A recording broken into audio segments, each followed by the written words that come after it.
And I feel very fortunate that I've come from a family of sales professionals. My dad has been a top sales professional his entire life.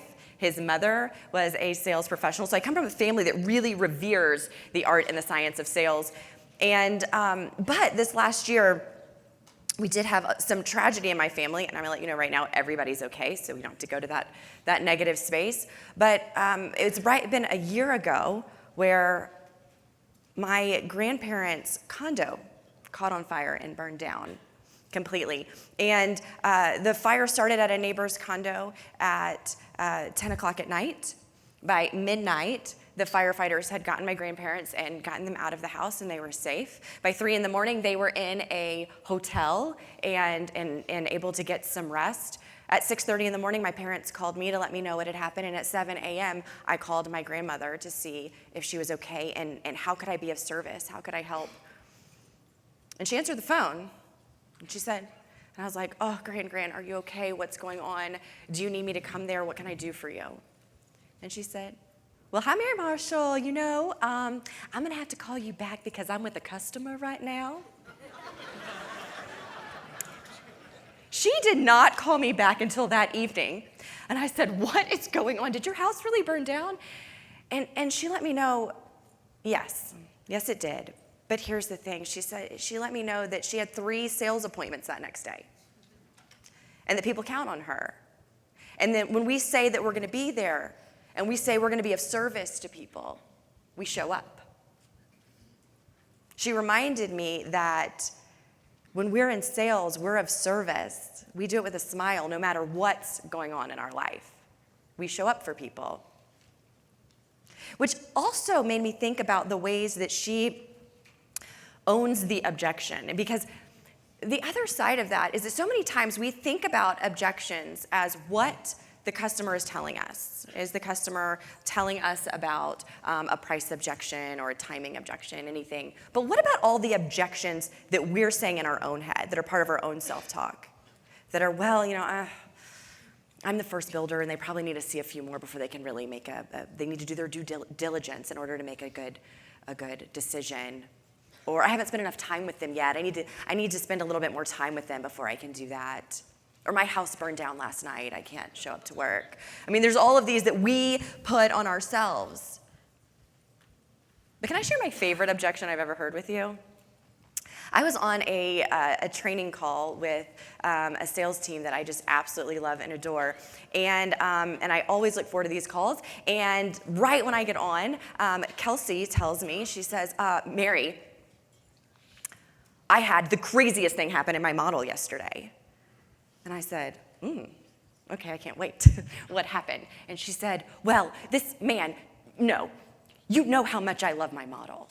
And I said, I do. You are obsessed over your model because it is beautiful. And she says, you know how amazing our homes are. And I said, yes, I've seen like almost every community that you have, and your communities are beautiful, your homes are beautiful, they're incredible. She said, this man walked into my home, went into my living room, looked around, and told me, this is the ugliest house I've ever seen. And she said, everything came up in me. She said, I wanted to claw his eyes out. And I'm like, I'm sure you did. And you need to picture Kelsey, because she is the bubbliest, sweetest, kindest, most incredible human that may or may not be in this room right now. And for her to want to claw somebody's eyes out was a big thing. And she said, but then I remembered my amygdala was hijacking me. You've taught me this, that any time that we feel like we want to freeze, flee, then what we need to do right then is we need to do a pattern interrupt. We've got to change the person's state. So she said I had to take some breaths because I was mad. But then I looked at him and said, so you got any friends that like ugly houses? She's good. She's real good.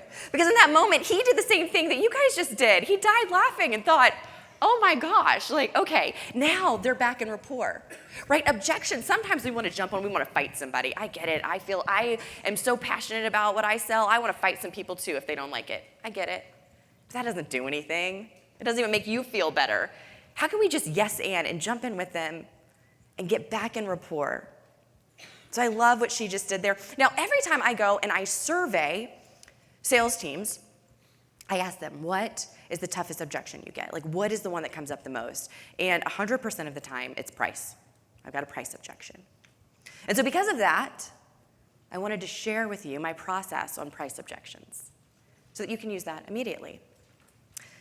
So whenever somebody comes to you and says, I really love your home, but such and such, they're cheaper. They're $20,000 off, or they're going to throw this in, or they're going to do this, they're going to do this. The response that I like to give back is, wonderful. So if both homes were the same price, who would you choose? Because I know that 100% of the time, they're going to say me, and the reason that they're going to say me is because if the competition was less money and better, why would they be talking to me? Doesn't make any sense. So I know they like me more. So if both were the same price, who would you choose? 100% of the time, they're going to say me. And then I'm just going to respond with, well, great. Well, what is it about us that would make you choose us? There's the magic. Because now I'm getting them to tell me all the reasons why they want to buy my product, my house. And so I tell them, so tell me all the reasons. And they'll say, well, A, B, C. And then you just smile and you say, what else? And then they keep talking, and then you just smile and you say, are there any other reasons that you'd prefer to live here? Not just the home, what about the community? Would you prefer this community? Yeah. What about it? Tell me more. Tell me more. Tell me more. Tell me more. Until they exhaust all the options. And then you say, I get it. In fact, everything that you just said is exactly why I wanted to work here, because those things are important to me. And I wanted to be behind a builder in a company that had all of those features, that supported their clients that way. I wanted to be a part of that, and that's why I work here. But I'm sure that you understand that all of those things cost money. And so we just believe that when you give more, it just costs more. And so if you're the type of person that those really are truly what you want, then I think you'll be really happy here. And they've sold themselves. So step one is, if both are the same price, who would you choose? They're going to choose you. You say, great. Tell me about that. What is it about us that you would choose? You get them to exhaust it. Yes, yes, yes, and yes, and. What else, what else, what else? And then you just agree with them and let them know that those things cost money. And it's the easiest way to turn around a price objection.